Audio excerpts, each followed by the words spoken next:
And now, the Carnival legend is proud to present, very, very proud, so very, very proud, the 5-time winner of the Indy 500, the 4th astronaut on the moon, the 3-time winner of the Nobel Peace Prize, the 6-time winner of the Tour de France, 3-time ballroom champion, 17, 19, and 23, the 4-time winner of the Pillsbury Bake Off, holder of the record for the world's longest introductions.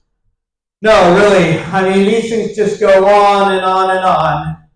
It was funny at first, but you gotta know when to stop. So let's tie it up now. Shark wrestler, auto mechanic, naturalist, unnaturalist, but more on that later. Proclaimer, everybody's best friend or worst enemy. Tailor, roofer, cultivator of strange notions. Telephone repair person, former Secretary of State. Dreamer, finder of lost souls, and of course, don't forget, the current heavyweight champion of the world. Daniel Gohstand. Thank you very much. Again, thank you. I appreciate that. Again, come on out, Jim. That's Jim, my MC. Come on out.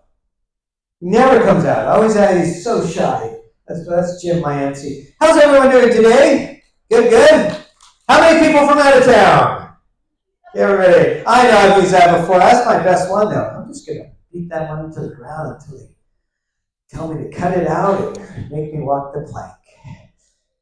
So, hey, I'm really excited to be here with Carnival. So on this cruise, I'm doing both the Academy of Fun, which is a series of 5 lectures encompassing photography, technology, food, which we just finished of all things. Ironic, because I can barely cook spaghetti. Art, travel diaries, entrepreneurship. Please come on in and check it out if you can. So Academy of Fun will primarily be in the other room, and Naturalists will be in this room according to this schedule. So we just finished food, and we're just going to transition. It's fun being in the same theater twice in a row. I do have a couple questions from the audience I'm going to address. Then we're going to talk. Today's lecture is going to be on Day of the Dead. So I'm a documentary photographer. I'm a documentary and street shooter. So my life really revolves around capturing images of people and cultures that are very telling and I hope very communicative of their spirit and their depths of emotion without intrusion. That's one of my great obsessions, along with drumming and some other things I can't talk about here. But I'm going to share some of those images with you, some from Day of the Dead, and as well a little collection of images that I made in Guatemala. So I'm from San Francisco originally, but I spent a lot of time in Guatemala now creating in a little town called Santa Maria de Jesus, which is a wonderful little indigenous town, Mayan community, and they've been so wonderful to me, and much love to them today, and my mom and brother and grandpa for being great artists. But in Santa Maria de Jesus Day is Day of the Dead, the first. So right around 4 a.m., everyone comes from the village and goes up to the cemetery, which is right on the base of the volcano.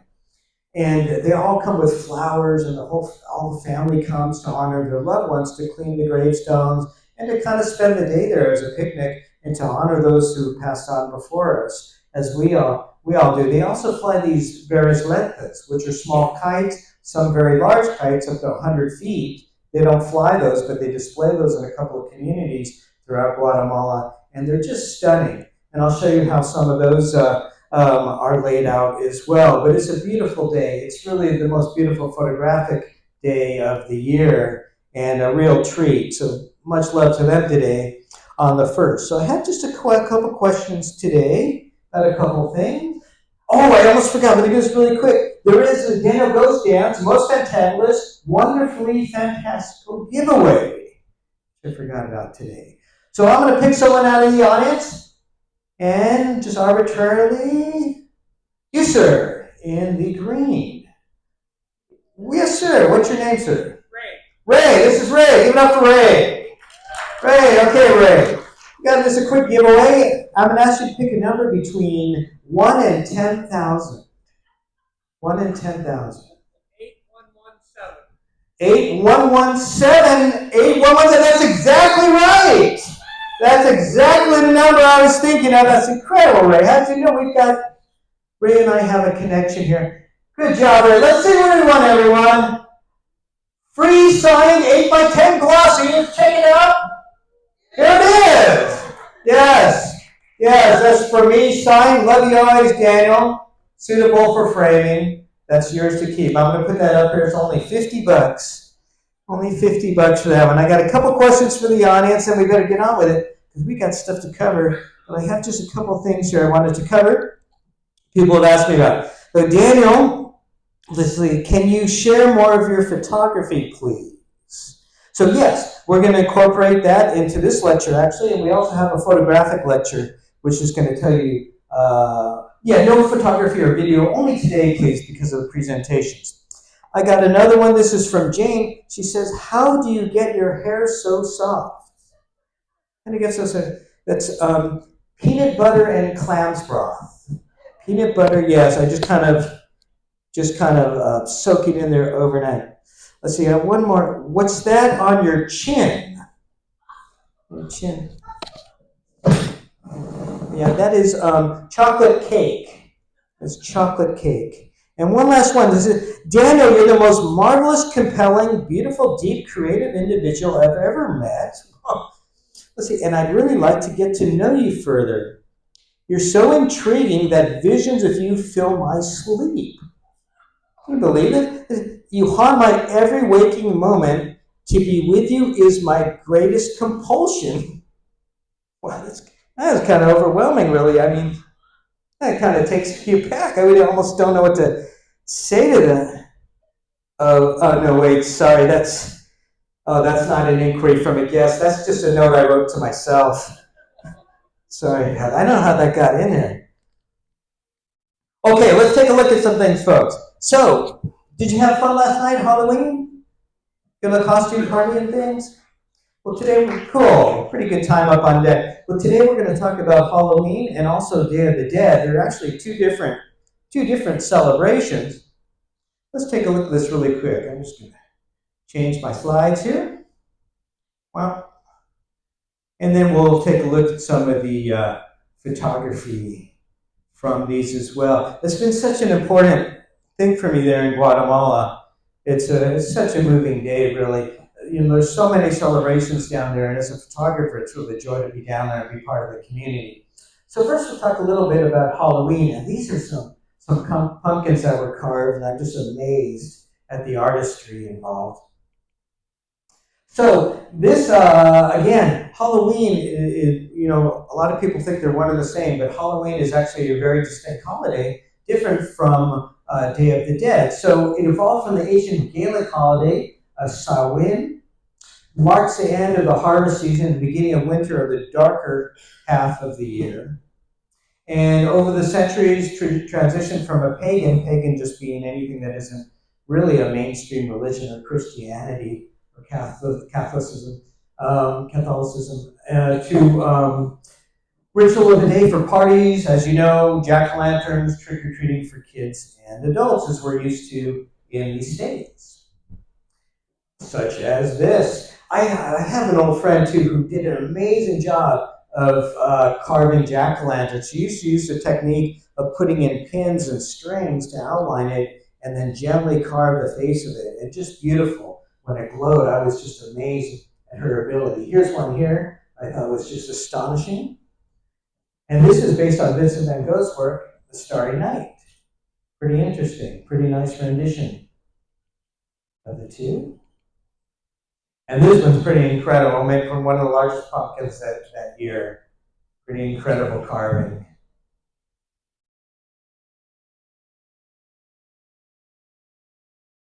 And this is Day of the Dead. So, Day of the Dead, so they believe that this started from the indigenous Aztec, Nahua, and Toltec peoples who believed death was an extension of life. So this is a really important part of the holiday, that it's really used as a way to commemorate the loved ones that have gone before us, and a way in which to communicate with them as well and thank them. So they believe that the dead come back to be with us. There are altars that I'll show you as well that are made.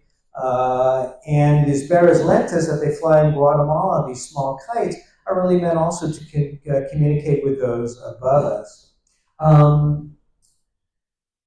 Month-long celebration. Quetzalcoatl, the Lady of the Dead, who would see the deceased and return to Earth temporarily. Upon the arrival of the Spanish, a lot of these traditions changed. These were seen as kind of pagan ceremonies, and the Catholics kind of converted things as they converted people to Christianity. Things changed. Catholics mark All Saints' Day and All Souls' Day November 1st and 2nd, and so the Dia de los Muertos became a mix of pre-Hispanic and Christian ideas on the same dates. So it just depends where you are, but usually you celebrate on the 1st and 2nd, sometimes for the whole week too, just depending upon where you're located. Colors are very important as well. Black associated with death, yellow with light, orange. So you'll see a lot as they bring in flowers, and they have beautiful flowers in Mexico and Guatemala that the families will carry up to the cemetery. And orange is especially important, meaning sun and kind of rebirth, and used as a compass to guide the dead back to the living realm. White, hope, purity. Purple, pain. Red, the blood of life. And pink, joy and celebration. So all the celebrations and all the colors in Mexico and Guatemala are very vibrant. It's not really a sad day by any means, but more of an uplifting day of celebrating our loved ones, telling how much they mean to us, and welcoming them back to our world for a visit.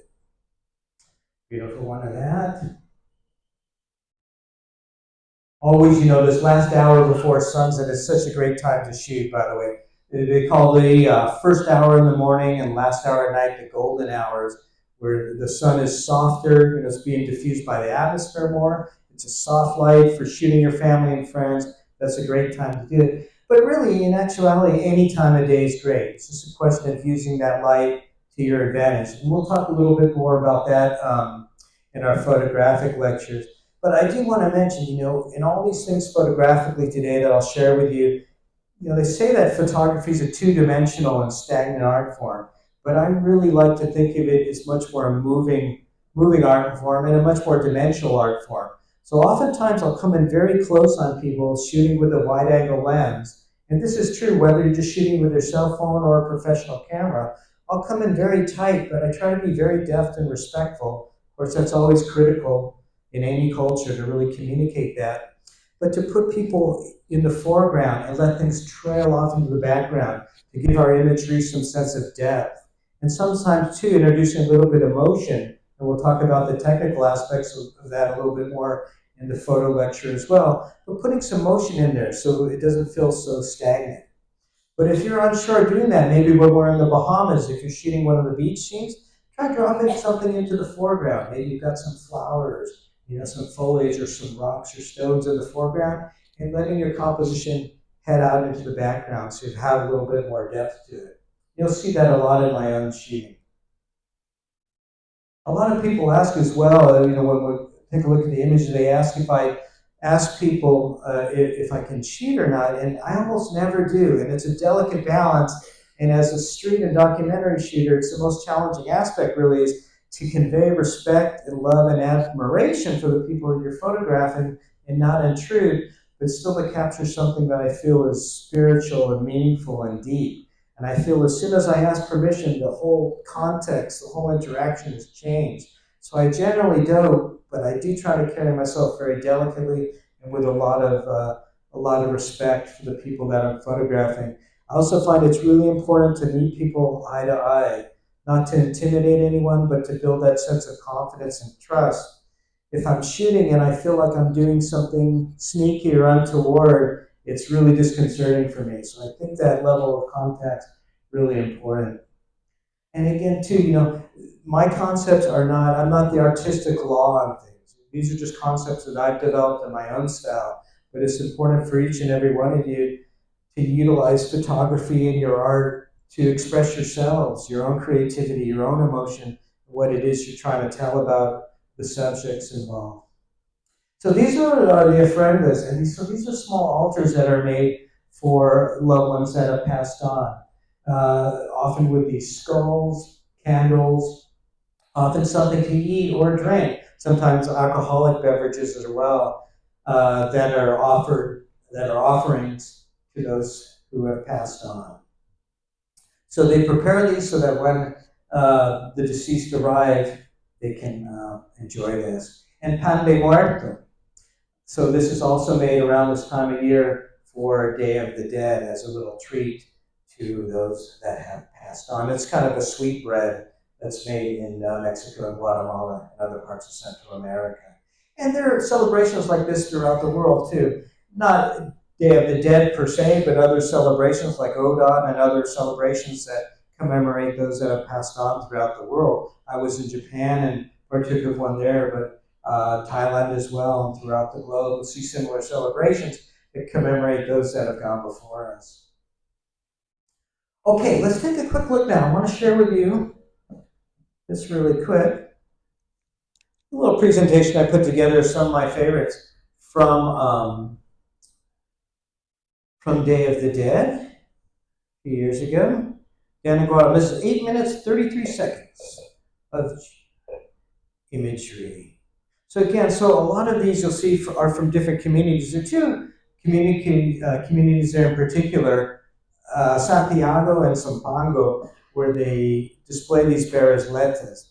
And the folks there, they'll have teams that work on these throughout the year. And you'll see some of the big ones. This is a big thing for them. They'll work on these throughout the year. They're about 100 feet tall, and they'll display them in these towns. The smaller ones, they'll fly from the gravestones to communicate with their loved ones.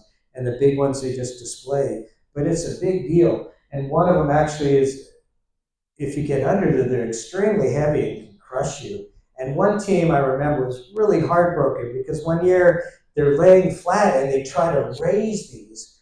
And they're made out of bamboo and then paper mache. And one year they were trying to raise these and the thing just cracked and split apart as they were trying to raise it. And this poor team was just in tears because it had taken the greater part of the year to construct this thing. And it's a very important event for them, something really meaningful. Now let's take a look at some of these.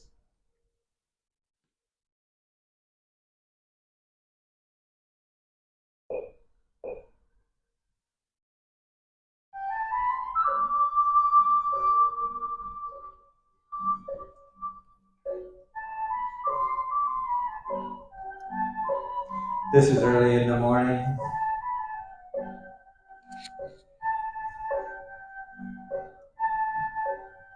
It starts coming in about 4:30 or 5. That's in Santa Maria.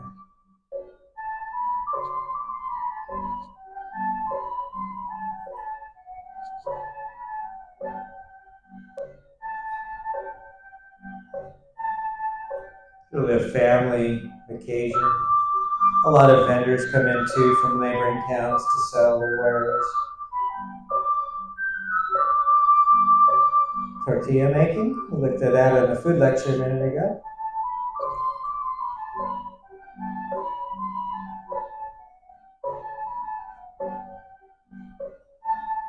These are used with ropes to help raise the large bears like this.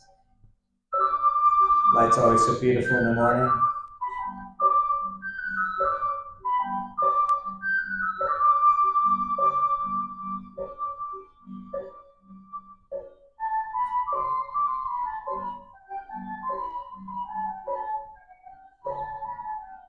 I try to work with strange diagonals and unique angles at times too, just to throw things off kilter a bit. Those are the wapils. These take months for the women to make. Each town has their own design and color.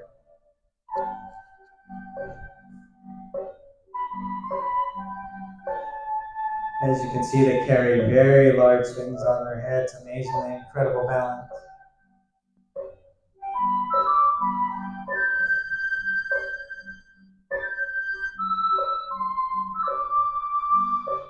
Sometimes blow those backgrounds out so you don't have anything competing with your subject. Again, use that sense of depth there.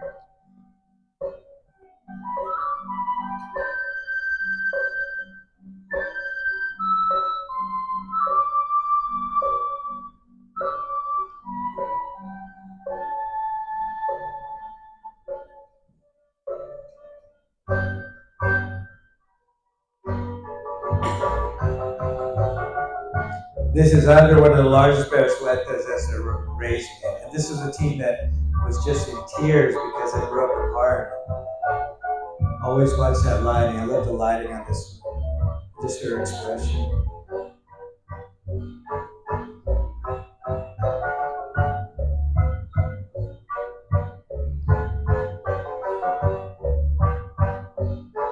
Use that flare sometimes coming into the lens.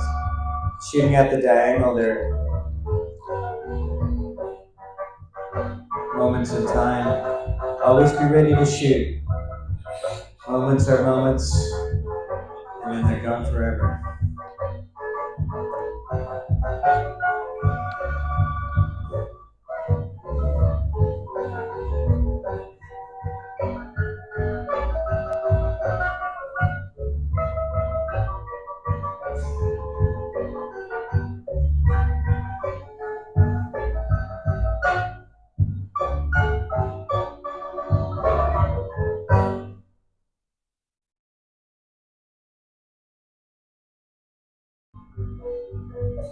Sometimes I'll shoot with a long lens like that to isolate, other times with a wide angle and very close, often looking up, sometimes isolating people against the sky.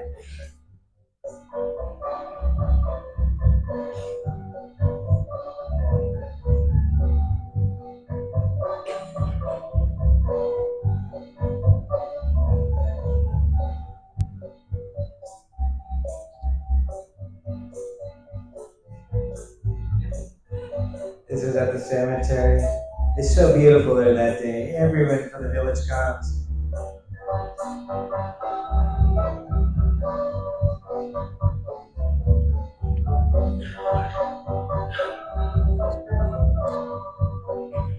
Mariachi.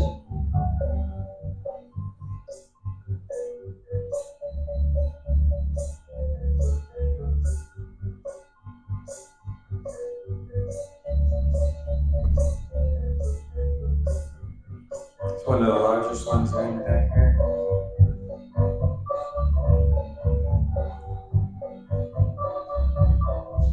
I love the interactions with people as well. I find it fascinating.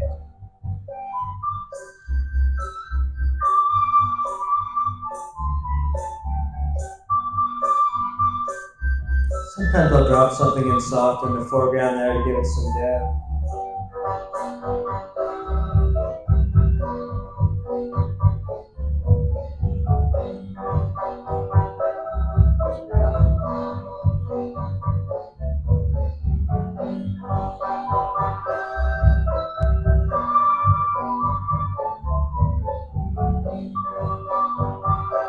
Always look for the details and things too, and the textures. Always focus on the eyes. They say the eyes are the key to the soul, and that's so true. Really, always focus on the eyes.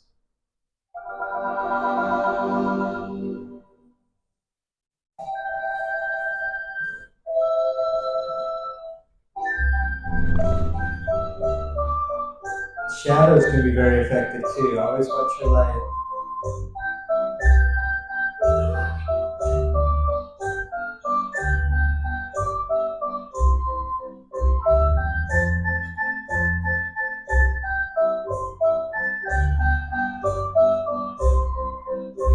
With children, I'll often be on one or two knees, just shooting eye to eye, or shooting upward.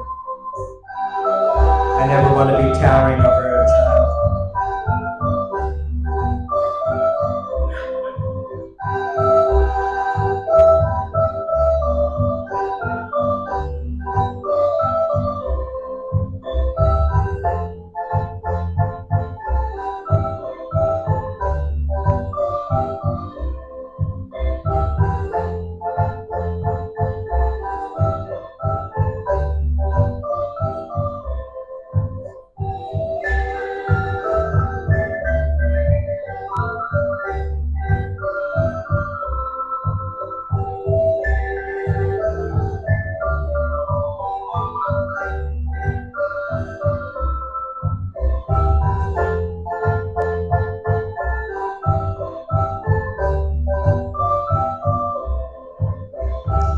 People's faces so expressive and compelling, and utilizing these background colors as well as contrast.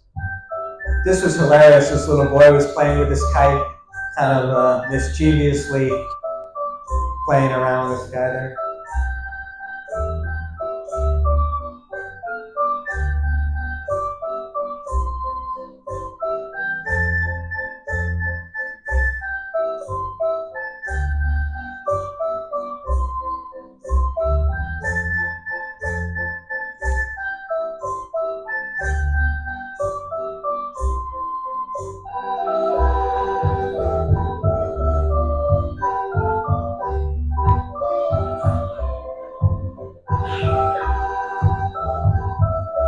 And that's the church in Santa Maria Jesus, my home. I was going to say home away from home, but it's more of a home home nowadays.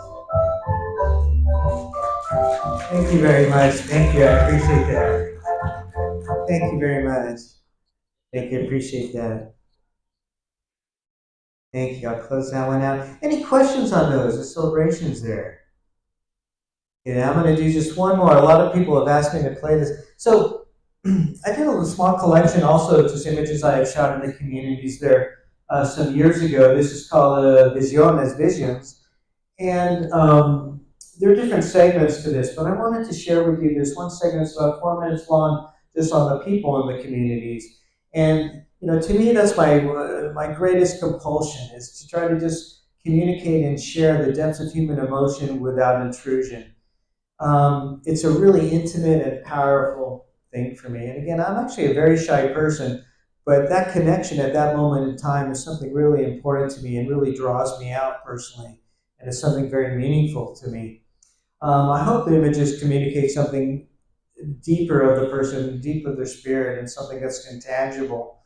Let me show you this really quick. This is about 4 minutes.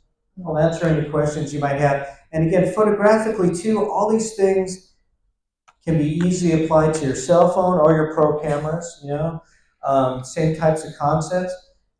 Really, just a question of the emotion. People ask me like what the most important photographic component is, and it's really just emotion and heart and respect and just being gentle. I think in how you communicate with people that you're photographing, and it is a delicate balance.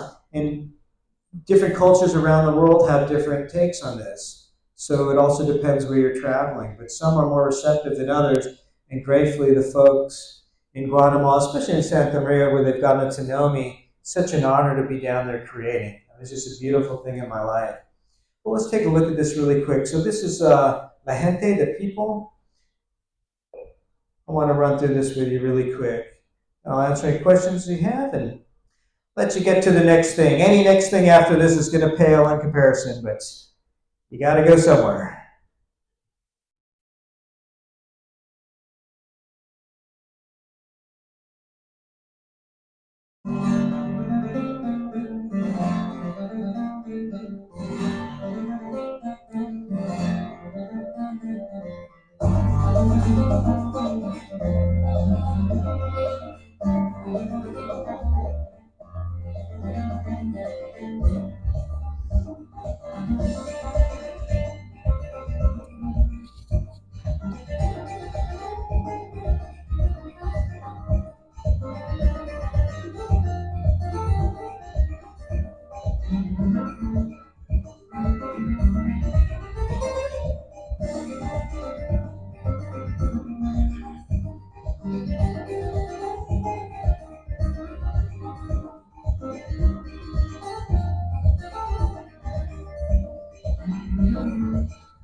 Thank you very much. Oh, we were so close, weren't we? Thank you. I appreciate that. Hey, just one quick note on this last one for me too. I want to mention this is a really important person in my life. She's with the Lord now, but her name was Juana. She was one of the elders in the town of Santa Maria de Jesus. And this, even when I shot it, I knew would be an important image in my life. Just her spirit and the depth of emotion. There are a lot of processions in Guatemala, and when they go by, all the families congregate in their doorways, and I just find it beautiful the way in which families interact. And she just had such a deep spirit, and I knew it would be an important image for me. So again, focusing on her eyes, always critical, and using these diagonals. Sometimes I like to shoot at this drastic diagonal to just create a sense of tension. And an interesting thing that happened was that I always wanted to go back and thank her. This is really appropriate for Day of the Dead. I always wanted to go back and thank her and tell her how much she meant to me. And I later created a company called Image Sales. I invented the world's first system to make beautiful sales with printed photographic images. And she became the first printed sale in the world. And so I always wanted to go back and thank her and compensate her for her generosity. And I put it off and I didn't go up. And then I heard that she had passed on. And I was just kicking myself. And this really is a great reminder to really, love the ones that are here and tell them how much they mean to you. Because I was just kicking myself. I never went back and did that. And then months later, I was in the market and I had pictures of her on my bicycle. So I was pushing my bike through with these photos of her. And these two little girls run up and say, "Oh, that's our grandma. That's our grandma." And I said, "Yeah, I heard that she passed on. I'm so sorry to hear about that." And they stopped and they said, "No, she hasn't passed on. She's just fine. She's up there right now. She's having lunch."